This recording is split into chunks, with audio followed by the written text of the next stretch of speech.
Alright, let's take a look at this test tube holder here. Grab my handy dandy ruler. 12 inches. Looks like 6 1/4. Height wise, it's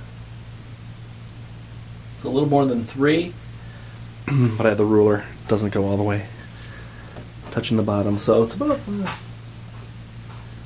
I'd say maybe 3 inches. Alright.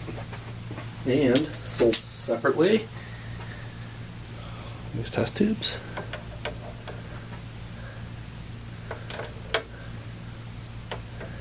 I don't think we have a source on where to purchase these test tubes. While I'm measuring everything, let's measure one of these out.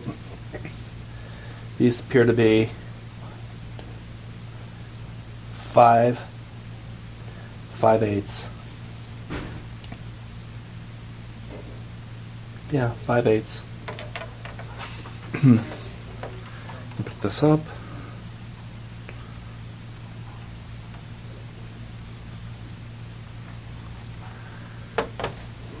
Pretty cool thing.